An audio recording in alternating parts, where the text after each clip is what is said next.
Are you feeling like society is looking at you differently because you're aging? Well, this episode is for you because it's going to help you to get fired up and be ready to shift.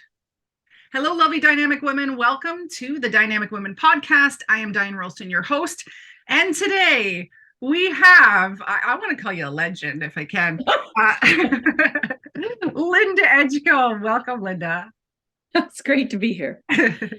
Did that throw you off there, calling you a legend? No, that's definitely when you're a legend, you've been around a long time. Well, I don't mean it that way. It's more I so know you that, don't. when I get into speaking and I joined CAPS, and I knew that you were part of the Canadian Association of Professional Speakers as well. By that point, I'd already seen you speak a bunch of times and loved you. But let me tell the audience why they're probably going to love you too. So Linda Edgecombe is a CSP Hall of Fame speaker, award-winning philanthropist. She's an award-winning celebrity humorist speaker, trainer, and consultant. For the past 30 years, Linda's footprint is seen and experienced around the world. Her mission is to get people fired up and ready to shift or get off the pot. She's included in the top 60 motivational speakers in the world, and her messages are as welcome as a deep belly laugh and as profound as an honest look in the mirror. And since she believes a day without laughing is a day wasted, this is going to be a fun time. It's going to be a fun time or I'm going to quit.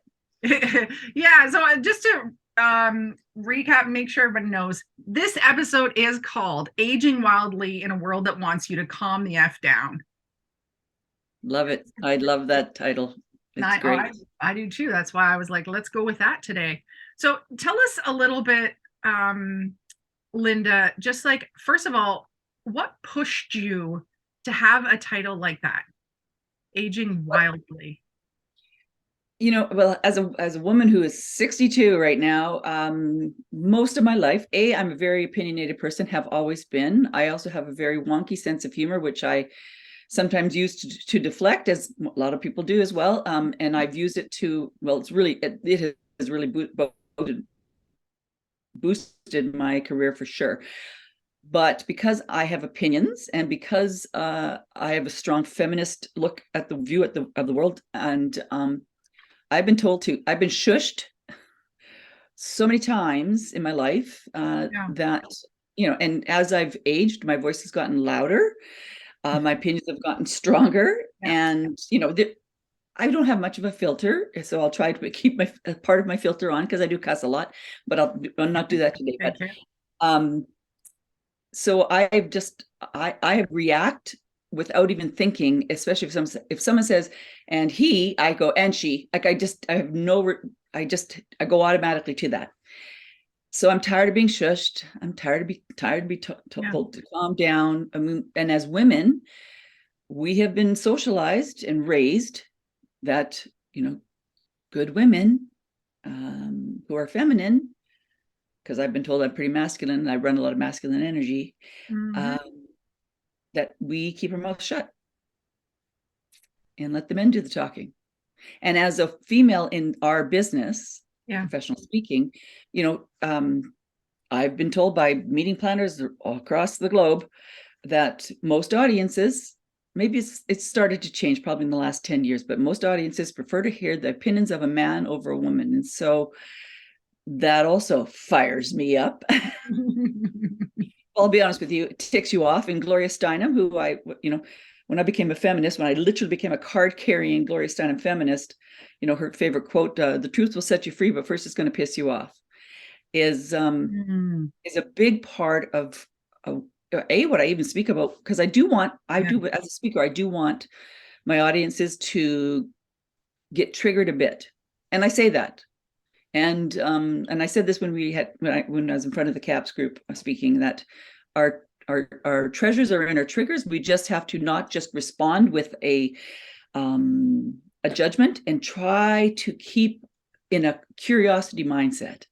Yes. So when we get triggered, just go, why did that just trigger me? Yeah. And so it softens us a bit without me just coming like normal, barreling back with some statistic. Yeah. Wow. Well, you mentioned feminism, being a feminist. why did you become a feminist? And you told me it happened in 1976, very specifically. Yes. So why, how, what happened then? I was in grade 11. I was 16, and Oh, I was in biology, Mr. Bentley's class in Edmonton. And some grade 12s came into my classroom and said, "Hey, we're doing a blood bank down in the gym. Does anybody want to donate blood?" And I said, "Yeah, sure." And they go, "Oh, I'm sorry. Okay, only the boys can," because then at 16, boys were considered adults and girls were not considered adults until they were 18. And I went, "Well, that makes no sense to me." oh, And my very smart biology teacher took the whole hour. We didn't do any biology. He just talked about the history of women's, no, rights. all And right. we were just starting to kind of get fired up. And, Gloria was main stage at that point, back when bras were being burned, blah, blah, blah. And I literally my brain just clicked because I thought to myself, I can get my head around this. Mhm. It totally shifted me in the moment. So we only have a few moments in our lives where it just literally sends you off on a trajectory. That was the moment that it did for me. I never got to donate blood till I was 18, but I just really got, to be honest with you, I got pissed off. Yeah, yeah, And so when you get pissed off, it fires you up. yeah, yeah. And you have a choice at that point to complain about it and get mad about it, or to actually do something about it.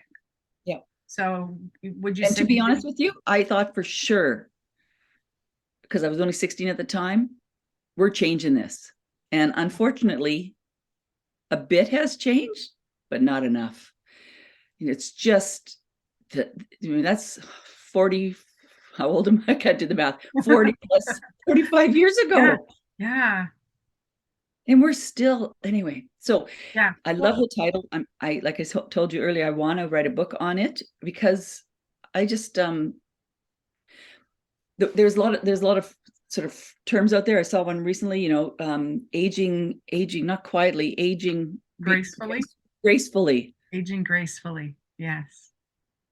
Yeah, not for me. Sweet that we're supposed to do. Yeah, I do want to be that, that lady that goes when my time comes up. I want to be racing to the sliding in on my red boots and you know Well, let's look back to where, because you entered into probably at the time, even now still it is a lot, but a male dominated industry of motivational speaking, yeah. especially when at the time, like 30 years ago, again, women weren't, their opinions weren't honored as much as a man's opinion. So how did you get into the business of motivational speaking? I was my last job. I worked for Participation, and if you're Canadian listening to this, Oh, Participation, yeah, I was a consultant for Participation because I went to university, in recreation and kinesiology and all the things. And in that job I had, which I loved, I drove around southeastern British Columbia. That was my territory, giving presentations on healthy communities, healthy people, bringing people together, having conversations that were, sort of with a wellness overall yeah. theme. And, to the Chamber of Commerce's or the Rotaries or the whoever would listen, the schools. And I had a gentleman from BC Hydro, to be honest with you, called me one day and he says, "Linda, I saw you at this thing that happened in Kelowna. I'd love to bring you in and speak. We're having a wellness day. I'd love to bring you in to speak for our staff." He goes, I said, "Oh, that's awesome." Because I'd only spoke for maybe 10 minutes at this point, Yeah. right? Still rah-rah at a meeting. And he says, I said, "How long?" He goes, "An hour." And in my brain, I'm like, what the heck am I going to talk about for? I have no idea how I'm going to fill an hour. Yeah. And he says, "What's your fees?" And I said, but I didn't say this to him. But in my brain, I'm going, okay, I'm making $25 an hour. So I said $25. And he says, "That's awesome." I had Oh, no clue. But I thought I was savvy enough because I did negotiate a bit of gas money because it was in Vernon and I had to drive the 45 minutes to get to Vernon. yeah. So I got $25 plus $10 for gas. And he said, "You know what? We're having lunch before you go on. Why don't you join us for lunch?" I thought, wow, isn't that Free great? lunch. So basically, yeah. So hundreds and thousands of free lunches since then. But what I thought to myself at the time when I was, creating the 10 minutes of content I knew to talk about Yeah. is that if I keep them laughing throughout the hour, it won't really matter what I say, because if Yeah. I love to laugh, and I am passionate about making people laugh. And so basically BC Hydro then brought me into every community they had an office in over the next probably 6-8 months. And yeah, so I literally, then I was scrambling, but this is literally no computers. I did have a fax machine, and I had a typewriter and a phone that was attached to the wall. Yeah. So that, because basically in the speaking industry, like for sure 90% of my business comes from referrals. And so it just, at a pace that was just easy to maintain, it just started to grow. And what I've noticed or learned over the years is that because I bring up topics, I'm big about leaning into the mirror. That's I like to say that we all need to, if we really want to become our best selves, we need to lean into the mirror, and it's not easy to do that because the truth of ourselves is not always beautiful, and sometimes it hurts. But if we do lean into the mirror, we tend to have a transition to out the other side where, I mean, it's remarkable. I've leaned into the mirror many times. I know when I'm doing it right now, to be honest with you. I'm transitioning through a process of my age, my content, am I relevant, how all the things that we question, regardless of what business we're in. And so I want people to lean in. I want them to actually get real with themselves, also not always easy. And I really want them to start anything. That's literally through a process of a bit of self-discovery in my presentations. I wrap everything in humor. And when you do that, people, I always say, I know your bums are in the seats. I want your heads to stay in the room. And if I can keep them laughing, they'll stay in the room with me, and will actually maintain and retain whatever info sparks them. Yeah. So is that how do you feel the humor has really served you as a speaker? Yes, the audience wants to stay there, but how have you also brought that into your writing? Oh, Humorous. It's tougher in writing, but I think my voice, like I write, my own stuff. And so, my voice comes through that. I have made a living off of embarrassing myself. Like, it's a mandate for me. I have to embarrass. Like, I have pushed the envelope of content right to the edge. Once in a while I've stepped over the edge, and then I have to totally retract. And, but I've learned how to, as one pastor said to me one time, what, can you tell me anything just so I don't step in it? So when I realize I've stepped in it, I have to call myself on it while I'm on stage. And that's a technique that works really, really well for me. It allows me to push the envelope. But so when other colleagues of ours asked me, about humor or whatever, I said, you just have to be brave enough to push if you want to push it, but that's a risk, and not everybody's comfortable taking a bit of risk. But we have to do that. And I've actually, I don't know if I've been taking stand-up comedy classes. It's hard.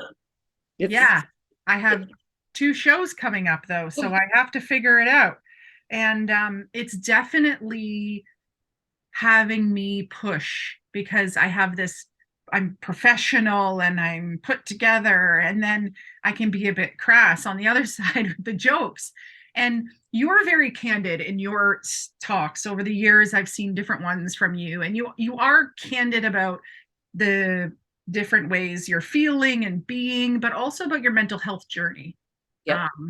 What has led you to be so open about this? Because a lot of times with mental illness or mental health issues, people hold it in. Well, I have to say that, yes, and thank you I have been very candid. My therapist would say I'm not candid enough. Wow. I know. And what would you share if what would be pushing to the next? Like what everybody feels. So, so I was the kid in my family that was good at everything, was great at sports, so that it appeared that our family was just rocking it. That we had it together. And wasn't the case, but because I knew that if I did that, there was this, I was hiding, the dark stuff of myself. And everybody has dark. Yes. I have a great highlight reel. I have a great low light reel, and I'm okay with knowing that. what I've found, I never bring anything to the stage that I haven't already worked through. Yes. So this lean in that I'm in the middle of right now, I won't talk about that till maybe, well, when I feel like I've really kind of come out the other side of it. Out of it. Yeah. But for me, if I can say it in a way that I know where I've fallen or where I've unraveled, then what it does in the audience, for my audience participants, gives them permission to be okay with their own journey. And see, I'm getting a little choked up. Whoa, that wasn't expected. Ooh. Yeah, wow. I really want to give my audiences permission to take their life back. Yeah. Yeah. Yeah. I love the realness of you right now.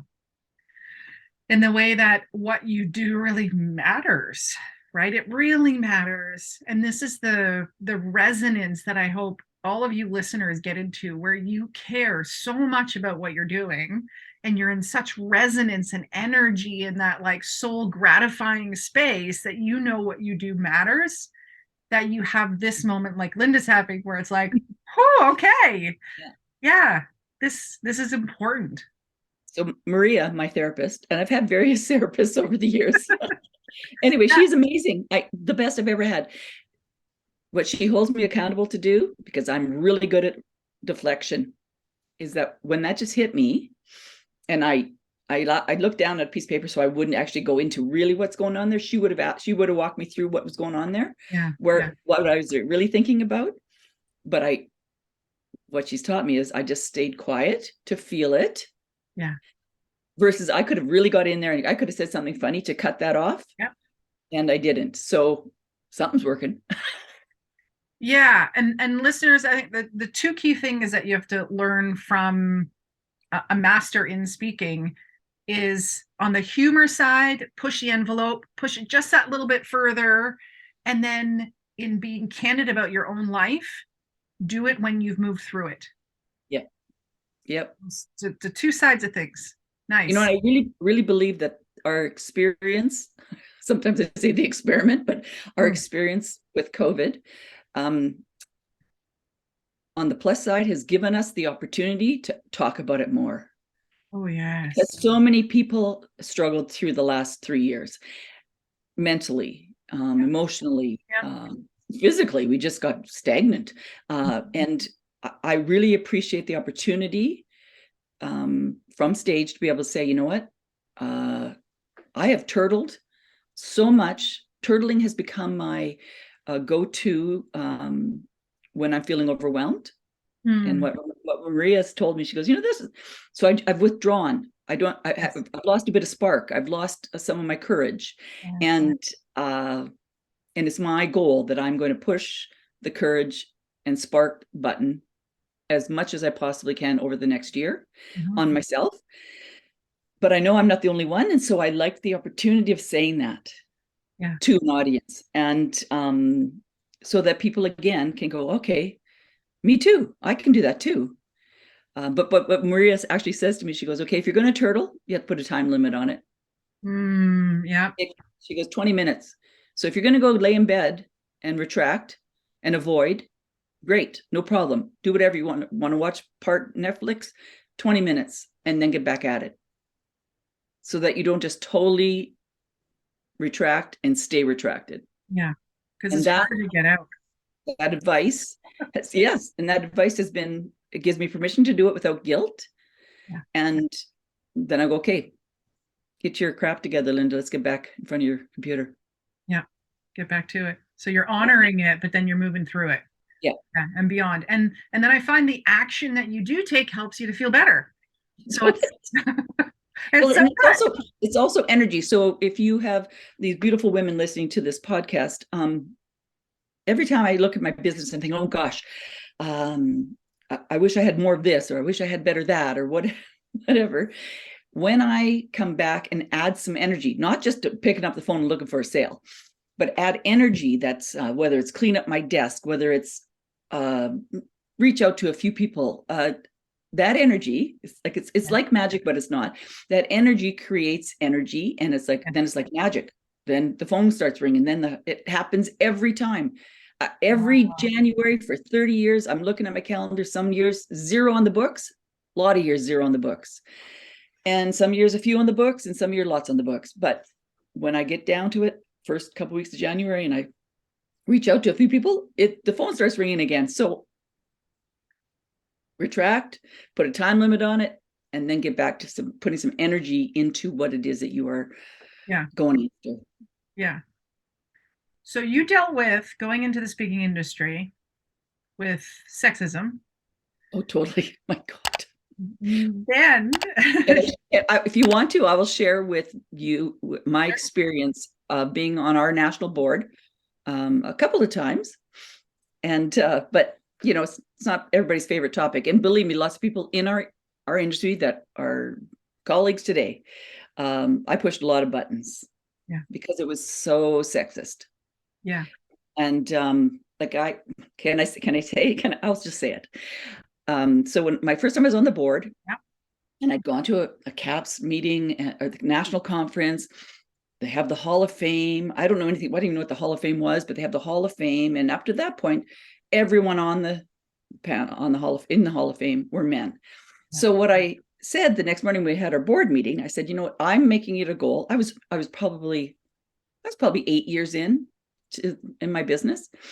And, I thought I was all that in a bag of chips at the time. My ego was, and you're never that. I learned that every year when I go.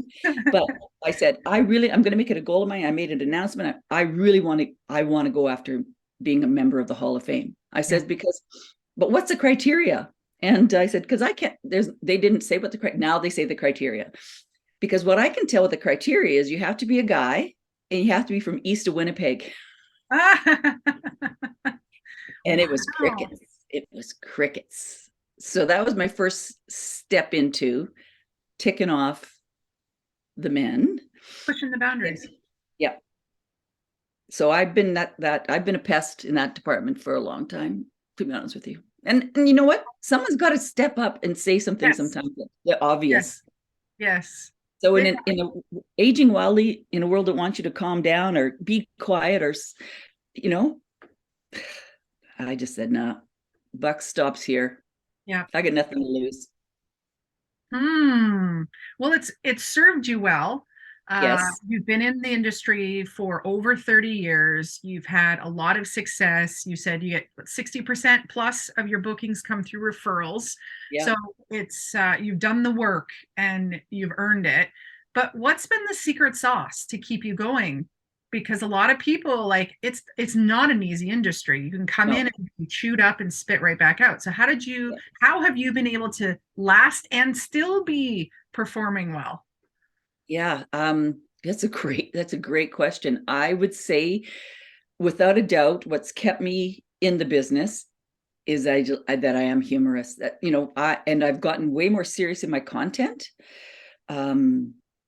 I dive deeper. I want to shake people up, but because I have the skill set now of wrapping everything that's with some fun and funny, and they laugh, even though it's sometimes heartbreaking, the content.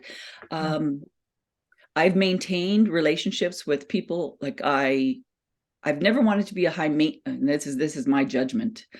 I never wanted to be a high maintenance person.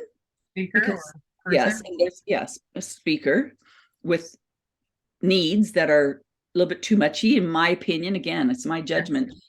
So I've been a great person to work with, and the only high maintenance part of me as a speaker is my 10 minutes just before I go on stage.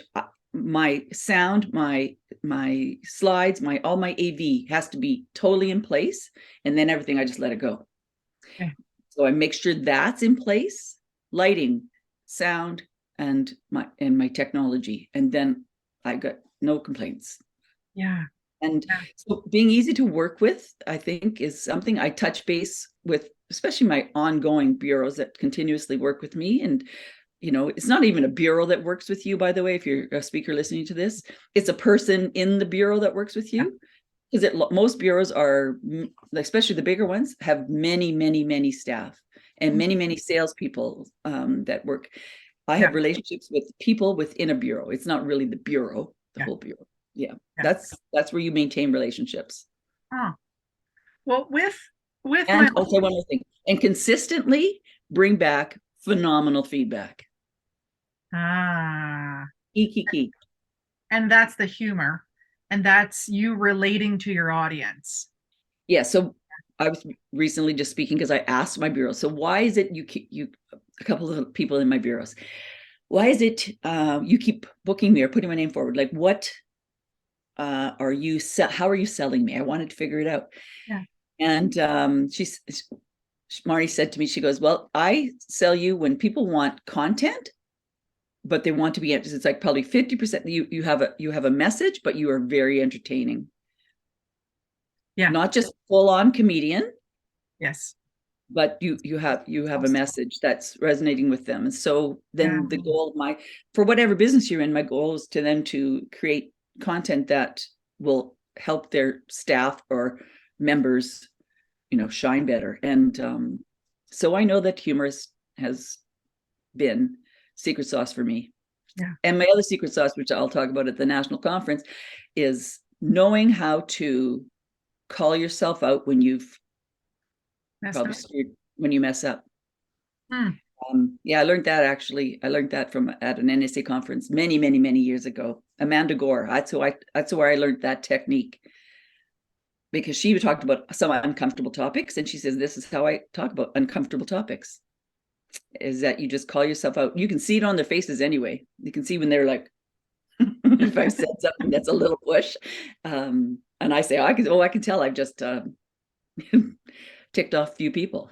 Yeah. Well, and that's where I'm finding with the stand-up comedy is like every topic is coming forward for me, and then I'm like, oh, okay, that's cool. I'm just telling that very personal thing to the whole audience, but for some reason I don't feel the sting of it at all. I'm just like, whatever, it's a joke, but it's real.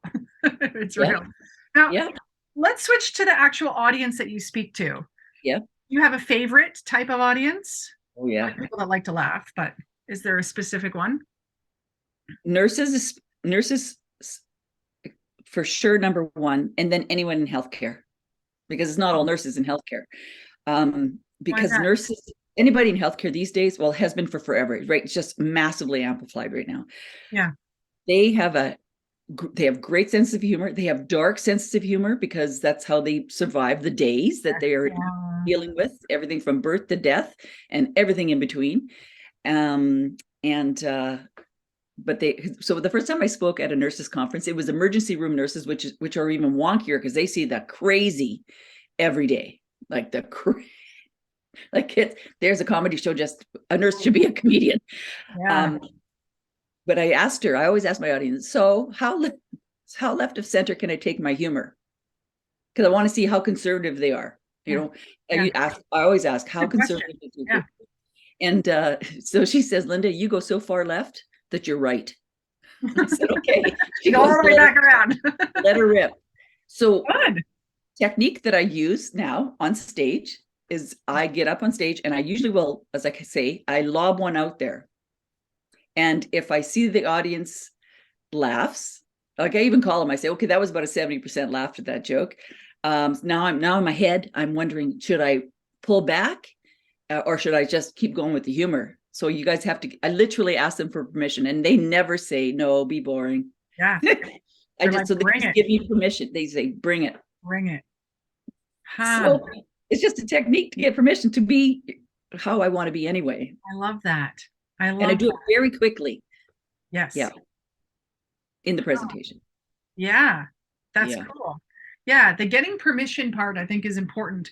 And when someone gives you permission, then you said I could. So yeah. So it makes me think, listeners, like, what in your business do you maybe want to ask permission for from your clients, from your vendors, or even in your family? Like, where do you want to ask permission? Speaking of family, go ahead. I was going to say, let's say you're in retail of something, you're selling some product, and maybe you get permission. I'm thinking about this idea of bringing this in. What do you think? That's permission. That's also research, right? I'm thinking about having crazy Thursdays, whatever. What do you think? Getting it research. Yeah, It's yeah. all information. That's all it is. Ask before you put all the work in and mess it up. So you dealt with sexism, then you were a mom while you were working, Oh and you God, yeah. have a family and speakers. If people don't know, we have to travel sometimes very long distances for work, and we're away multiple days. Um, I'd love to hear what that was like for you. And I just want to share, I don't know how many times the comment back to me when I go someplace in what we could say this day and age, right, was, well, what about your kids? And I was like, well, I have a husband. They have a father. Oh, how is he going to be able to take care of them? Because he's their dad, right? That's my response You too. leave meals and do laundry before you go? Like, that must be hard. Like, people checking in on him. I'm like, what the hell? Like, he could do this. But anyway, what was it like for you, especially in the time that you were doing this? Well, same as what you just described. So Really? I was speaking before I Oh, had babies in I was speaking before I had babies in my tummy. So my husband kind of, my opinion of, believe me, he wished he had a second wife for a lot of it. So someone, right? But I go, you knew what you're Mr. getting Wise, into period. here. Yeah. I brought my kids literally to everything when they're babies because they're free on the plane until they're 2. So they traveled with me up until they were 2 when it cost me a seat. I know. I would bring a baby. I'd bring a baby to the side of the stage because my kids were just the kind of kids that they would be there. they're easy. Yeah. And but you'd see the look on some women's faces going, oh my God, there's a child baby here. Because they came to this luncheon, let's say, to get away themselves and to have be with other women and network and whatever. Yeah. But I knew that baby was never going to mess up or whatever until I had my second baby. And she was 2 weeks late and I had a booking 5 days after she was born. So I took her. Now I also brought my girlfriend. And like a 5-day-old baby, I'm on stage delivering the presentation. And what I didn't do before I went on stage is I didn't top her up. I needed to nurse her more than I had done. So she starts the infant cry, which is very different than a Yes. it's really infant cry. And I look over at my girlfriend who's holding her because she was really sussing and fussing. And I said, okay, group. And that's probably 3/4 of the way through the presentation. So I've already earned the right with them. I've already made them laugh. They already have a bit of a relationship with me.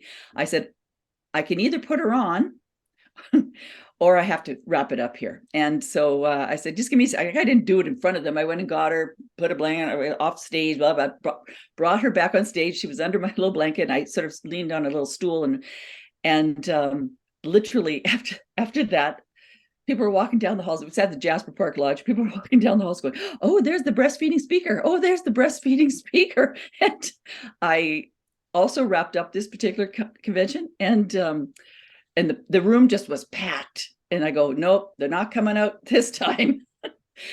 But I've had other speakers tell that story.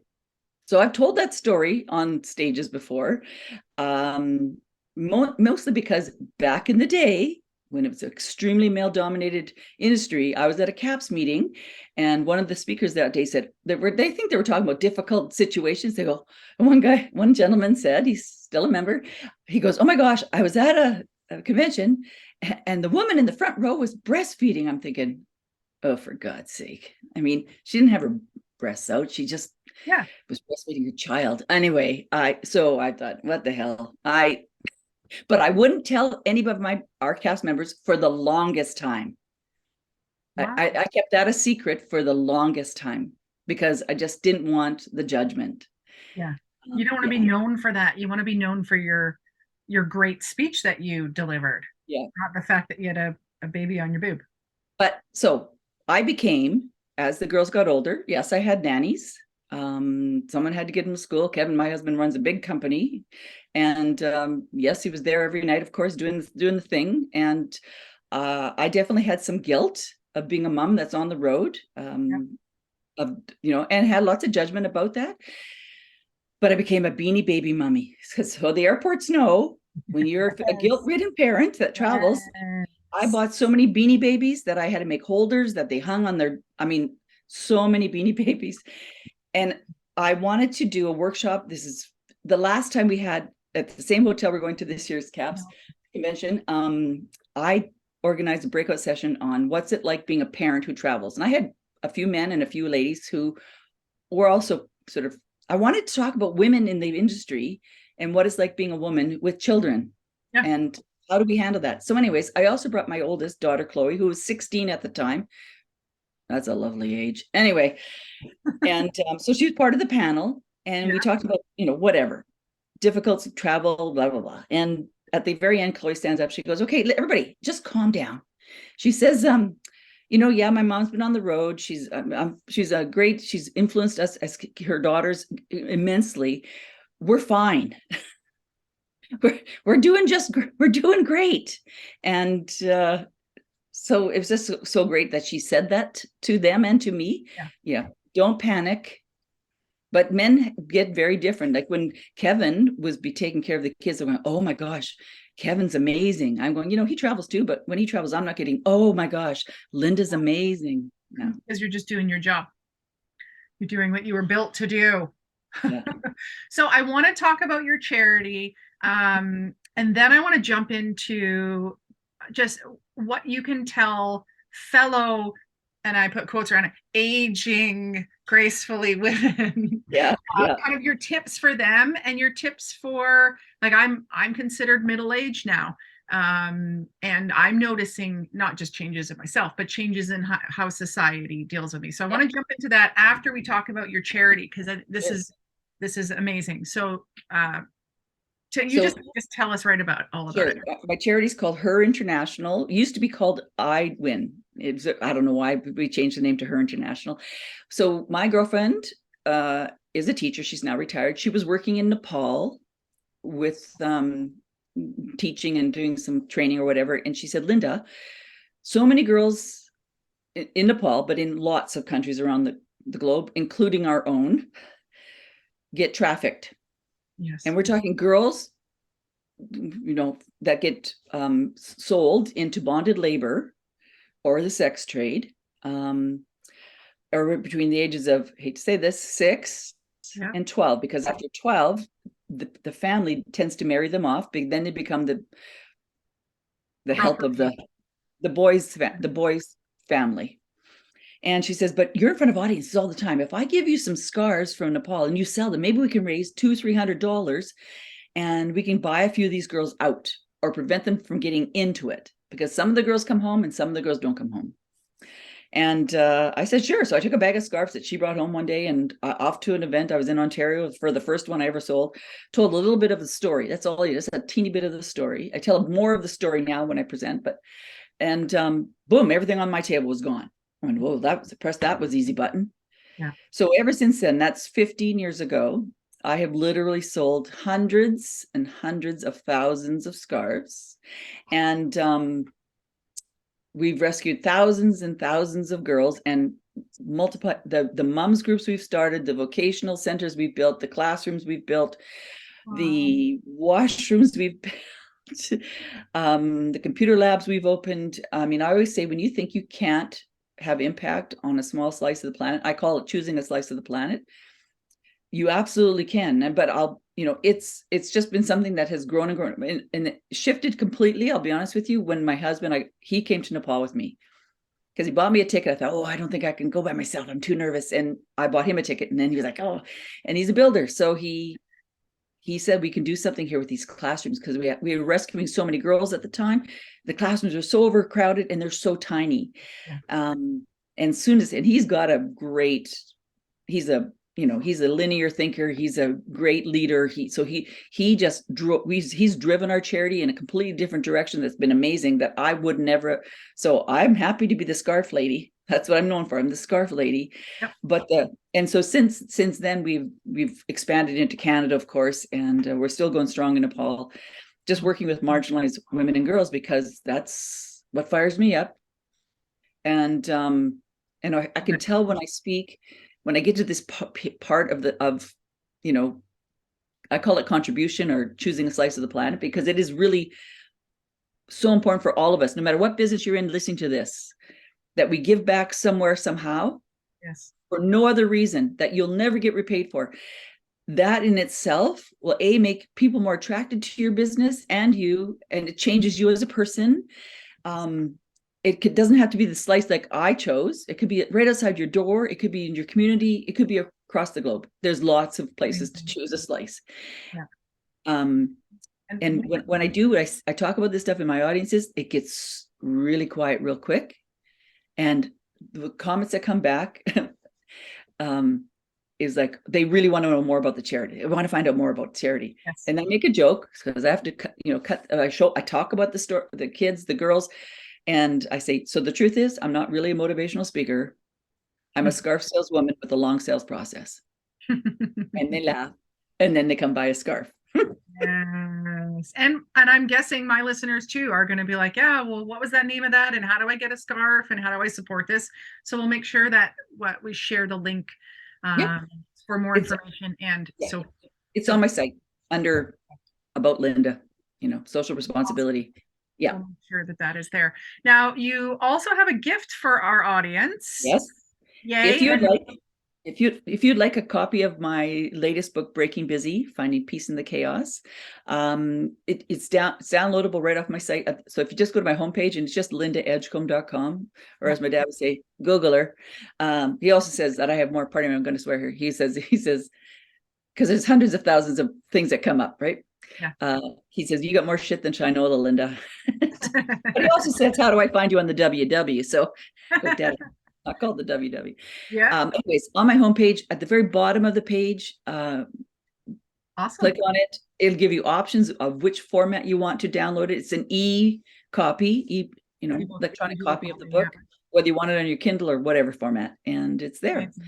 Yeah. There's other resources as well. I've got a really great personal, because it's this time of, for us, it's this time of year where we're looking at setting goals.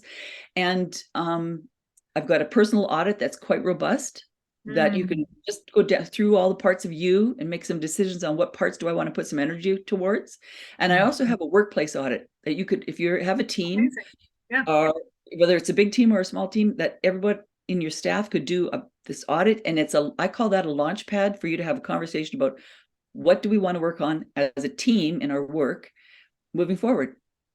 Starts the conversation. Great. So many amazing resources. Yeah, we'll make sure the link also is in the notes so that people can access that really easily.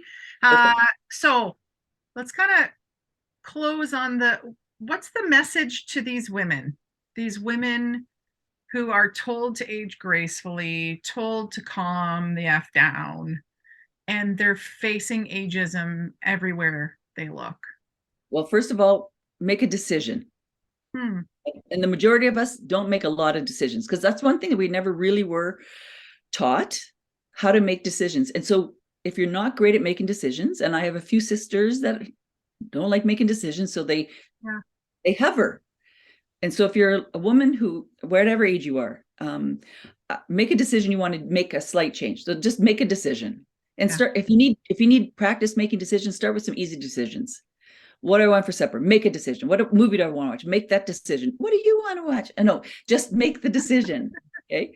It's really important that you lean in and take an honest look. What's working for you? What's not working for you? If you need to, and when you can get kind of grounded into be honest with yourself, what's working, what's not working, then you can make the decision. What do I want to work on? And that's work. And it's not always comfortable. And sometimes it hurts. So lean into the mirror. That's what I call it. Lean in and be real. Like, just lay it out there.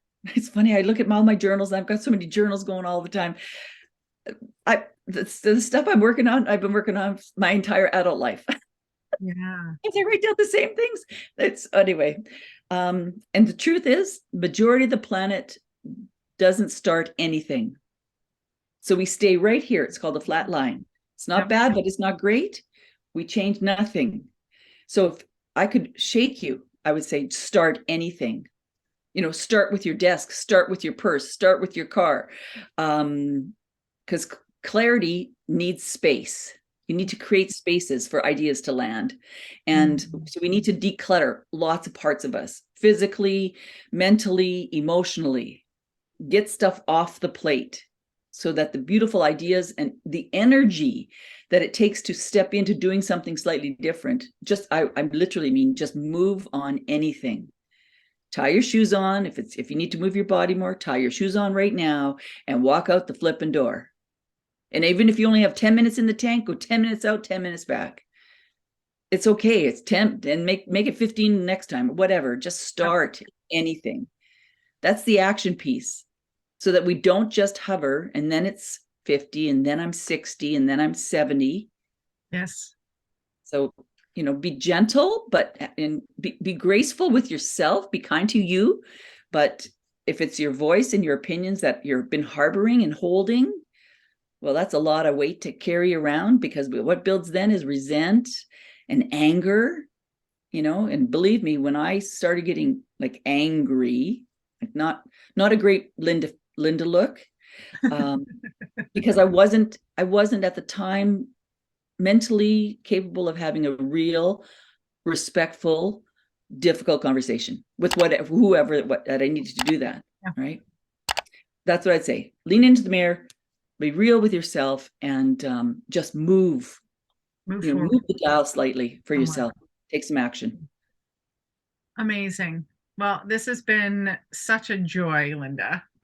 We could continue. I have so many more questions I could ask you, but we're going to wrap it up here. Maybe this is a part one for another day, so that when you do pop out of whatever you're in right now, we can kind of hear about the other side and Yep. what you were in. So I appreciate not only you being here, but the work that you do in the world, all your philanthropic work that you do, supporting women, as you know, based on a laser session I had at our last CAPS group, is really big on my heart as well. So I thank you for the work that you're doing. It's really important. Listeners, if you don't have something that you're kind of putting your stamp on and that you're passionate about and you're getting involved with, maybe Linda's charity is the one for you to kind of jump in and support that. Or we take volunteers to Nepal once a year. So amazing. If that's kind of been on your brain, if you ever wanted to hike up to base camp Everest, we do that when we go too. We do the work and then we do a little trekking. But I love it. I love it. No excuses. Amazing. Well, continue to be the shift disturber that you are. I love the work that you're doing. And for all of you listeners out there, who needs to hear this message today?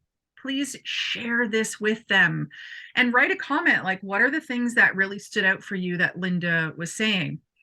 And if you haven't yet, hit subscribe, because every so often I bring on amazing women like Linda to share their success, share their expertise, and get real with the hardships along the journey to where they are today. So thank you again, Linda. A pleasure. Thanks for having me on. Yeah. And until next time, everyone, stay dynamic. Bye.